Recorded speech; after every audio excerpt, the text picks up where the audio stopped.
दोस्तों, इस दुनिया में भला ऐसा कौन सा इंसान होगा जिसे बीच पर जाना, घूमना, वहां पर घंटों बैठना और प्रकृति को इतने करीब से देखना अच्छा नहीं लगता होगा। पर क्या कभी आपने सोचा है कि जिस समुद्र के बीच पर आप बैठे रहते हैं, उस समुद्र की गहराइयों में क्या होगा? ये सोचते ही एक ना एक बार आपके मन में ये जरूर ख्याल आता होगा कि काश यार समुद्र की गहराइयों में हम भी जा सकते तो मजा आता, पता चलता कि आखिरकार समुद्र के नीचे है क्या। समुद्र की गहराइयों में जाने के बाद देखने को मिलता, और क्या देखने को मिलेगा? क्या हमने सोचा है कभी? क्या वहां मछली, ब्लू व्हेल, समुद्री पेड़ पौधे, शार्क, ऑक्टोपस, अमीबा, बैक्टीरिया आदि ये सारी चीजें होंगी, या इसके अलावा भी कुछ देखने को मिल सकता है? लेकिन दोस्तों, समुद्र की गहराइयों में क्या है, ये हम तो क्या, आज तक साइंटिस्ट भी पूरे समुद्र के राज का पता नहीं लगा पाए। न जाने कितने ही राज आज भी समुद्र अपनी गहराइयों में छुपाए हुए। नमस्कार दोस्तों, एक बार फिर से स्वागत है आपका हमारे YouTube channel knowledge TV India में।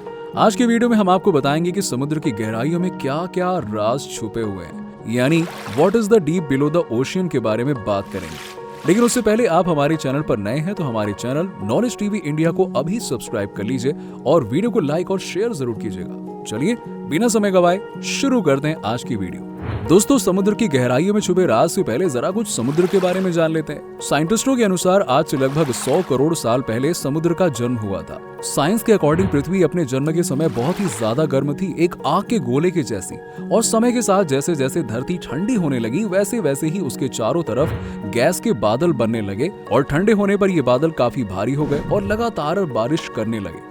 ऐसा कई सालों तक चला और लगातार बारिश होने की वजह से धरती पर बने गड्ढे पानी से भर गए और बाद में यही गड्ढे बड़े बड़े समुद्र कहलाने लगे। आज पृथ्वी पर 75% से भी ज्यादा जगह पर समुद्र फैला हुआ है। अब इसी से आप अंदाजा लगा सकते हैं कि 25% के हिस्से पर आज इतना ज्यादा पॉपुलेशन होने के साथ ही इतना सब कुछ विकास हो रहा है, तो 75% वाले समुद्र के बड़े से हिस्से में क्या क्या हुआ होगा?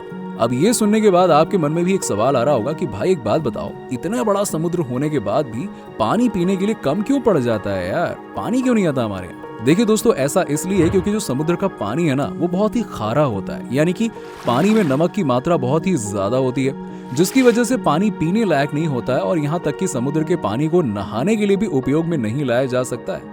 अब आपके दिमाग में ये जरूर आ रहा होगा कि आखिरकार यार समुद्र में इतना नमक कहाँ से आता है यार, कौन डालता है ये, जिसकी वजह से ये इतना खारा हो जाता है? दरअसल जैसा कि हम सभी जानते हैं कि पृथ्वी पर काफी मात्रा में खनिज लवण मौजूद है। इन सभी खनिज लवणों में नमक भी है जो पानी में आसानी से घुल जाता है, और यही वजह है कि जब बारिश होती है तो धरती पर मौजूद खनिज लवणों में से नमक घुलकर नदियों से होते हुए समुद्र में जाकर मिल जाता है, और सूर्य से गर्मी पाकर ये पानी भाप बनकर वायुमंडल में जाता है, लेकिन नमक समुद्र में ही रह जाता है, और यही भाप फिर से बरसात होकर पानी के रूप में धरती पर आ जाती है और फिर से अपने साथ समुद्र पर मौजूद नमक नदियों से होते हुए समुद्र में चला जाता है। अब दोस्तों, हजारों लाखों सालों से यही प्रोसेस होने की वजह से जो समुद्र का पानी है ना, आज वो इतना खारा हो गया है कि क्या ही कहना, और आने वाले दिनों में और भी खारा होता ही जाएगा। अब ऐसा नहीं है कि सभी समुद्र का पानी खारा होता है, कुछ समुद्र के पानी मीठे भी होते हैं, लेकिन ये पानी पीने लायक फिर भी नहीं होते हैं। अब दोस्तों, समुद्र की गहराइयों में माइक्रोस्कोप से दिखने वाले जीवों से लेकर हाथी जैसे बड़े बड़े व्हेल मछली तक मौजूद हैं। जी हाँ, इतनी एडवांस टेक्नोलॉजी होने के बावजूद भी आज भी साइंटिस्ट समुद्र के सारे जीव जंतुओं के बारे में पता नहीं लगा सके हैं। यस, समुद्र के मरियाना स्ट्रेंज यानी कि समुद्र में 9-10 हजार मीटर अंदर जाने के बाद आपको कॉम्ब जेली देखने को मिलेगी। ये कॉम्ब जेली अंधेरे में लाइट के जैसी हमेशा चमकती रहती है। साथ ही कुछ ऐसे जीव भी आपको दिखेंगे जो मछलियों को एक बार में ही गप कर जाते हैं, आई मीन टू से कि निगल जाते हैं। ऐसी बहुत अजीबोगरीब मछलियां भी है जो कभी सोती नहीं है। डेविल जैसे दिखने वाला ब्लैक फी डेविल नाम का समुद्री जीव भी समुद्र में होता है। तो कुछ ऐसे भी जीव समुद्र में मौजूद हैं जो हर मिनट अपना रंग बदलते रहते हैं। अब ऐसा भी नहीं है कि समुद्र के सारे जीव जंतु खूंखार और डरावने ही होते हैं, कुछ खूबसूरत भी होते हैं, स्टार फिश जैसे। समुद्र की गहराई माउंट एवरेस्ट के ऊंचाई से भी ज्यादा है, और यही वजह है कि आज तक कोई भी समुद्र में सबसे नीचे तक नहीं जा पाया। समुद्र में बिना किसी इक्विपमेंट के सिर्फ 40 मीटर तक अंदर जाया जा सकता है।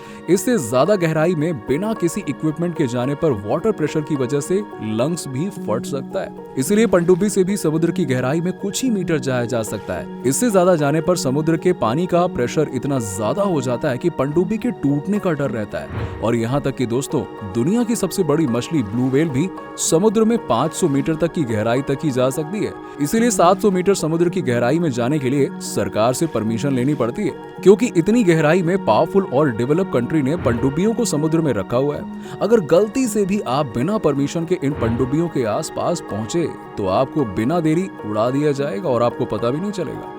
इसके आगे अगर आप जाते हैं तो दुनिया की सबसे ऊंची बिल्डिंग बुर्ज खलीफा डूब सकती है। इतने अंदर आप जा चुके होंगे कि यहाँ से और नीचे जाने पर यानी कि लगभग 1200 मीटर की गहराई को समुद्र का स्कार जोन यानी कि डरावना जोन कहते हैं।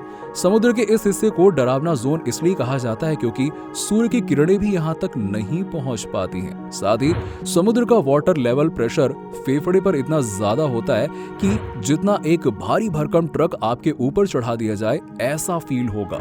समुद्र के अंदर इतने सारे जीव जंतु देखने के बाद आपके दिमाग में भी ये सवाल जरूर आया होगा कि क्या ये कभी मरते नहीं है? अगर हर दिन हजारों जीव जंतु मरते हैं तो समुद्र के पानी से सड़ने जैसी बदबू क्यों नहीं आती है? दरअसल समुद्र के अंदर हजारों प्रजाति के अमीबिया, बैक्टीरिया और ढेर सारी मछलियों के साथ साथ करोड़ों तरह के और भी जीव जंतु मौजूद हैं, जिनका भोजन ही सड़ी गली और मरी हुई चीजें होता है। ये सड़े हुए और मरे हुए समुद्री जीव जंतुओं को खाकर समुद्र का सफाया करते हैं। साथ ही साथ इतना बड़ा समुद्र होने की वजह से इसकी गंदगी से बनने वाली गैसें एटमॉस्फेयर में चली जाती हैं और बादल बनकर धरती पर बारिश कराती हैं। बारिश का यही पानी नदियों से होते हुए फिर से समुद्र में चला जाता है। ये साइकिल लगातार समुद्र में चलता रहता है, जिसकी वजह से समुद्र के पानी में कभी सड़ने की बदबू नहीं आती है और समुद्री इलाके में अक्सर हर रोज बारिश होती रहती है। अब ऐसा नहीं है कि समुद्र के गहराइयों में सिर्फ जीव जंतु और पेड़ पौधे ही मौजूद हैं। हाल ही में साइंस मैगजीन जर्नल में छपी न्यूज के अनुसार यूरोपीय रिसर्चर प्रोफेसर डेविड सैंडवेल और उनकी टीम ने रडार सैटेलाइट का प्रयोग कर महासागर के नीचे छुपे हजारों पहाड़ों का पता लगाया। इन पहाड़ों की चोटियों की लंबाई कम से कम 1.5 किलोमीटर तक है। ऐसे ही एक्सप्लोरेशन वेसल नॉटिलस के रिसर्च ने प्रशांत महासागर के अंदर पीले रंग की सड़क की खोज की है, जिसमें सड़क में ईंटों की ही तरह आयताकार ब्लॉक्स भी लगे हुए हैं। रिसर्चर्स ने इस रास्ते को मजाक मजाक में अटलांटिस तक जाने का रास्ता कह रहे हैं। दरअसल ये बात है कि अटलांटिस को ग्रीक सभ्यता का एक खोया हुआ शहर कहा जाता है, जो समुद्र में डूब गया था। ऐसे ही न जाने और भी कितने राज समुद्र की गहराइयों में आज भी राज ही हैं, जो आने वाले दिनों में साइंस और एडवांस टेक्नोलॉजी की वजह से धीरे धीरे करके एक के बाद एक खुलकर हमारे सामने आएंगे। उम्मीद करते हैं कि आपको आज का हमारा ये वीडियो पसंद आया होगा। वीडियो आपको कैसा लगा नीचे हमें कमेंट सेक्शन में कमेंट करके जरूर बताइए। और आपको ऐसी ही वीडियो देखना पसंद है तो हमारे आने वाले कई वीडियोस को देखने के लिए हमारे चैनल नॉलेज टीवी इंडिया को अभी सब्सक्राइब कर लीजिए और हाँ, वो वाला बेल आइकन जरूर दबा दीजिएगा, जिससे कि आपको हमारे चैनल के सभी नोटिफिकेशंस मिल सके। मिलते हैं आपसे एक नई वीडियो में, तब तक के लिए नमस्कार।